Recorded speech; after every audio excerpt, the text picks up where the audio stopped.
Սիրելի հայրենակիցներ, մեծամասնության արկածախնդրությունը շարունակվում է։ Երկրորդ ընթերցմանը ներկայացրել Եվրոպական միության անդամակցության գործընթացի սկզբի մասին օրենքի նախագիծը։ Այս հարցը վերաբերյալ մեր խմբակցությունը մանրամասը Հավուր պատշաճի ներկայացել է իր դիրքորոշումը, ինչպես նշվեց, չի մասնակցել քվեարկությանը։ Մեր դիրքորոշումը ոչ միայն մնացել է անփոփոխ, այլ ավելի ամրապնդվել մեր խոսքերի ճշմարտացիությունը։ Ուզում եմ հիշեցնել ընդհանուր ուղղություններով։ Առաջինը, որ Հայաստան եւ ԵՄ հարաբերությունները պետք է ունենան բնականon զարգացման ընթացք, ինչի հիմքը ՍԵՊԱ համաձայնագիրն է, եւ այս ուղղությամբ Հայաստանի իշխանությունները ուղղակի անգործության են մատնված։ Ամենապարզ օրինակը վիզաների ազատականացման շրջանակներում է, երբ որ ոչ մի նորմալ գործողություն չեն ձեռնարկում այս ուղղությամբ։ Էլ չասած հսկայական ճանապարհային քարտեզը, որ կա ու այս ուղղությամբ բան չեն անում։ Ավելին, ներկա իրավիճակում աշխարհաքաղաքական զարգացումների պայմաններում նման կտրուկ շրջադարձը եւ քաղաքականությունը տեղափոխում է լրիվ ուրիշ հարթություն, որը լի է վտանգներով, շատ դաժան ու իմ խորին համոզմամբ նաև վտանգավոր դրսևորումներով։ Մյուս կարևոր դիտարկումը այն է, որ Հայաստանի Հանրապետությունն ներկայումս շատ հեռու է Եվրոպական միության անդամակցության նույնիսկ տեխնացուի կարգավիճակի համար պահանջվող կոպենհագենյան չափանիշներից, եւ այս չափանիշներին մոտենալու համար մեծ քայլեր պետք է իրականացվեն, առաջին հերթին, ինչպես նշեցինք, հենց ՍԵՊԱ համաձայնագրի շրջանակներում, եւ այսօր անպայման հայտարարություններ անել եւ այն էլ բերել այսպիսի մի ըստ էության հայտարարություն, բայց ոչ օրենք, եւ պարտադրել Հայաստանի պարլամենտի նման օրենքի ընդունումը, դա մերժելի է։ Անդրադառնալով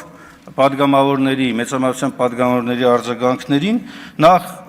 Մարիա Կարապետյանը, որ ասում է, եթե որևէ երկրի կամ որևէ կառույցի խոսքը Հայաստանի եվրոպական այս գործընթացի մասով միջամտություն պետք է համարել, այդ ինչ է ջերմեռանդությամբ չեք գնահատում միջամտություն, չհրապարակված ճակերտավոր խաղաղության պայմանագիր կամ համաձայնագրի վերաբերյալ ձեր խնդրանքով միջ այլ պետությունների հայտարարություններին ու հանկարծ այս հարցով որոշեցիք, որ Հայաստանի ինքնիշխանությանն ենք, վնասում։ Շատ հետաքրքիր է։ Անդրադառնալով մյուս ելույթ ունեցողի խոսքին, թե ժողովրդի կամքի արտահայտումով եւ այլն, ամենևին տվյալ դեպքում այդ ձևակերպման մասին չի խոսքը։ Խոսքը նրա մասին, որ սահմանադրությունը հստակ պահանջ է սահմանում, անդամակցությունը հանրաքվեով պետք է իրականացվի, մնացած ամեն ինչը ձևական են։ Ավելին, բոլոր իրավասությունները, բացառիկ իրավասությունները Հայաստանի կառավարությանն են տրված այդ բանակցությունները վարելու եւ ոչինչ չի խանգարում այսօր այդ նորմալ ընթացքով գնալու։ Եվ վերջում շատ կարեւոր է անդրադառնալ նաեւ հենց իրավական ասպեկտին։ Ես իհարկե խիստ զարմանում եմ, որ պարոն Զեյնալյանը համառորեն եւ հետեւողականորեն այս ըստ էության իրավունքի նվազագույն պահանջներին չբավարարող հայտարարությունը փորձում է ներկայացնել որպես sense լավ օրենք, սա օրենք չի։ Սա օրենքի որևէ չափանիշի չի բավարարում, հարգելի գործընկերներ, սիրելի հայրենակիցներ, սա մի բաժակաճառ է հայտարարության տեսքով, որը բացարձակ կապ չունի օրենք որպես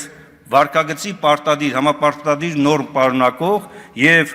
պետության հարկադրանքով գործող կամ ներդրվող գործողությունների հետ։ Դա օրենքի տրամաբանությունից դուրս է։ Ավարտելով խոսքս եւս մեկ անգամ ուզում եմ արձանագրել, որ այստեղ էլ ինչպես միշտ կառավարության առաջարկները հետևողականորեն չտարվեցին առաջ, նույնիսկ երկրորդ ընթերցման ժամանակ կառավարությունը ներկայացրել է, ավարտում եմ կարճ առաջարկություններ, որոնք նորից թե առաջին, թե երկրորդ ընթերցման ոչ մի բանի տեղ չի անցել։ Մեր խմբակցությունը, ինչպես որ հայտարարել ենք, զերծ մնալով նաև տարբեր տիպի ավել պակաս զրույցներից նորից հայտարարում ենք. մենք չենք մասնակցելու քվեարկությանը։